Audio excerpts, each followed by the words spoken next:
This is a great book right here if you've ever read it. It's by Hermann Hesse, and it's called Siddhartha. Drop a heart or give a thumbs up if you've ever read this one. If you have ever had the privilege of reading this book, definitely let us know as we take a short look into one of my favorite chapters in this book. And there's so much wisdom inside here. When you're reading about Siddhartha, when you're reading about his journey and how he meets Govinda, he meets the Buddha, he meets enlightened ones, enlightened beings, and they change the way that he is seeing, and he realizes his own enlightenment, but he has to go through the trials and tribulations to raise his own vibration, and really allow that divine information, as it were. One of my favorite chapters, probably my favorite chapter in the book, is called Kamala, where he goes to this village and he meets this lady named Kamala, who is like queen of the courtesans. She knows all about love, and she's willing to teach it, right? And he's willing to learn about love. But at the end of the chapter, she asked him, if he knew that he would enter her grove, and if he knew that he would make his way up the ladder of society, so to speak.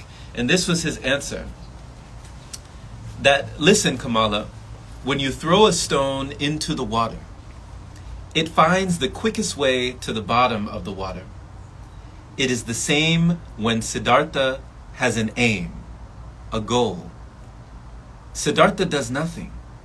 He waits, he thinks, he fasts, but he goes through the affairs of the world like the stone through the water, without doing anything, without bestirring himself. He is drawn and lets himself fall. Now right here, this is interesting because it reminds me of a quote that said, the affairs of the world will go on forever. Do not neglect the practice of meditation, right? The affairs of the world, they're going to go on forever, right? The news is going to continue. The things are going to continue. Negativity will always be there. But do not neglect your peace, right? Do not neglect the things that keep your mind at ease, that keep you whole. Letting go, to surrender all of your control over the things that you cannot hold, right? The things you cannot grasp. So this is something that really inspired me to release, the things that had a hold over me, right? It's interesting. So he goes through the affairs of the world like the stone through the water, without doing anything, without bestirring himself. He is drawn and lets himself fall. He is drawn by his goal, for he does not allow anything to enter his mind which opposes his goal. That is what Siddhartha learned from the Samanas. It is what fools call magic, and what they think is caused by demons.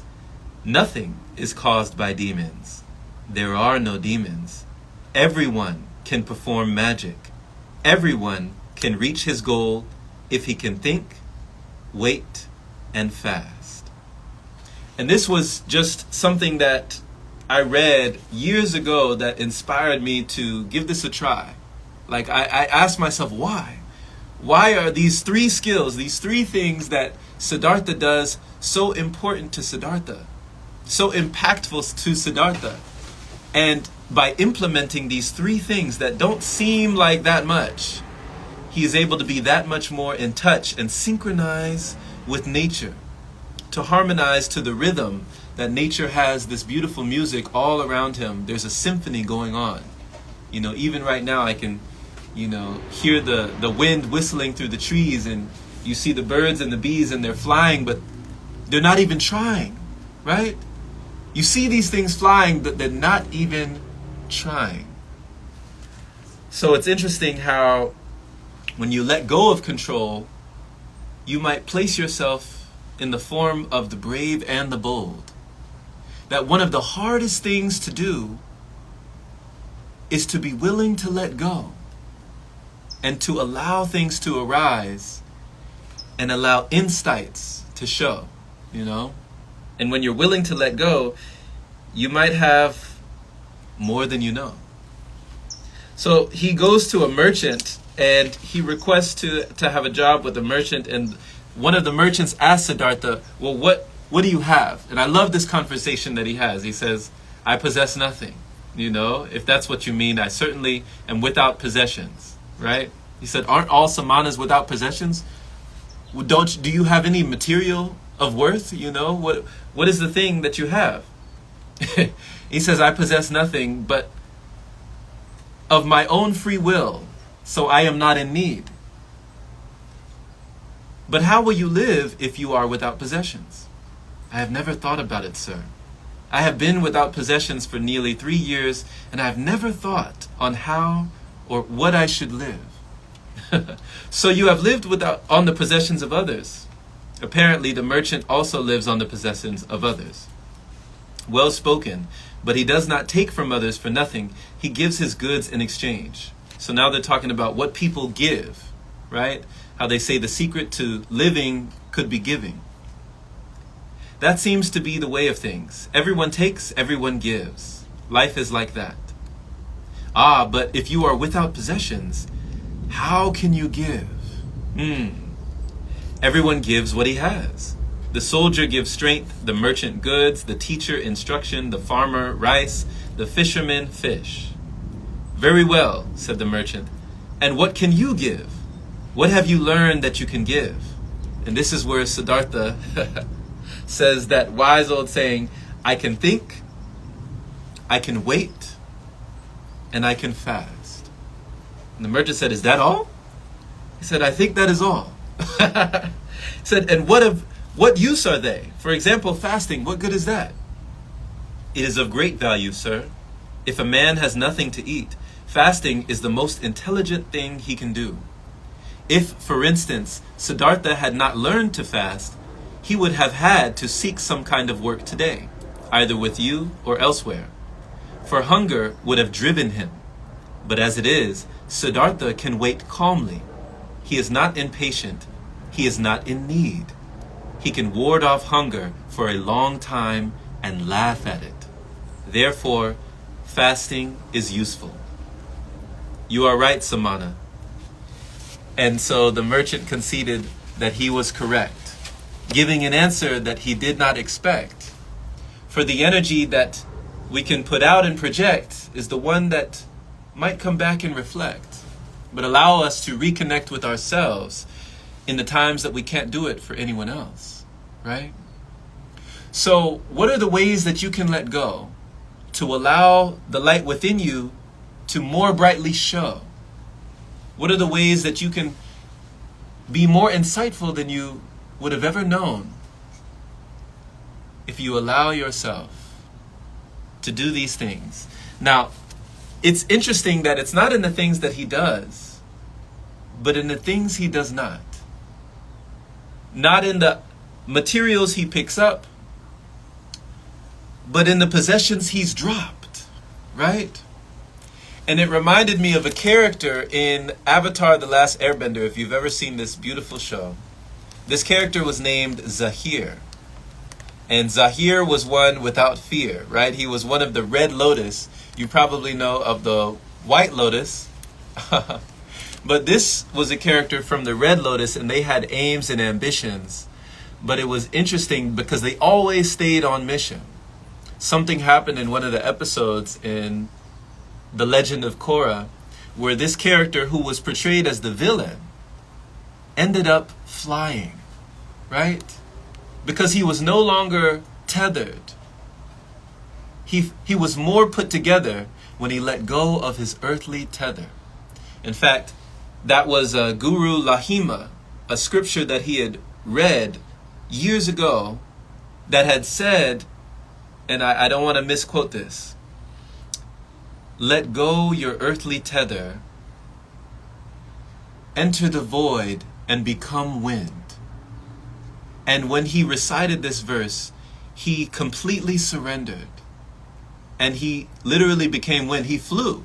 And he became one of the only airbenders, even above the Avatar himself, Aang, to fly without assistance. Because there was no resistance, right? While everyone is striving and just trying to be arriving at this feat, this magical power, he just allowed himself, right? Since he was not in that striving of that constant resistance, he became his own witness. So this is something that told me, okay, like Nabiha says, you can fly when you stop believing you can't. You start receiving the things, right, that you might not have ever received when you let go of the ways you perceive and let go of the thoughts you believed. When you let go of the weight and it comes off of your shoulders, you can be so much braver and so much bolder. But it takes a lot to release the things that we've picked up over time. But it can be wonderful ways to be even more aligned. He became one of the only beings in the Avatar universe to levitate, because he didn't hesitate to let go. So what in your life would begin to show when you simply let go? There's a saying, if you want to fly, you have to give up the things that weigh you down. And as you know, what goes around comes around. But what are some of the things in life that are like bags that weigh you down, right? Bags on your shoulders that make you grow older, despite feeling younger when we are not put under, right? What are the things that give you even more lightning and thunder for living? What are the things that are truly giving for you? The things that can influence all that you do. Lastly, there's a quote from Lao Tzu, from the Tao Te Ching, if any of you knew. It says, if you want to become full, let yourself be empty. If you want to be reborn, let yourself die. If you want to be given everything, give everything up. Lao Tzu, from the Tao Te Ching. So this is very paradoxical, you know. It's not like what we would think. But when we feel like we're driven to the brink, we can let go so we won't sink. Just like Siddhartha in this beautiful book, where he said the quickest way to the bottom is to let go. We can allow more energy to flow and allow more light to show. How can you go quickly when you let yourself be slow? Right? How can you rise high when you let yourself be low? And how can you gain more when you choose to let go? So thank you so much for listening. Thank you so much for listening, my friend. This has just been a short message from this beautiful book called Siddhartha from Hermann Hesse. Definitely check out this book. So much wisdom inside this wonderful tome. My name is Jerome, coming straight to the phone, letting you know you can try this at home. And have a beautiful rest of your day. Sending much love, good energy your way. We'll see you again, my friend. Remember, it is never the end.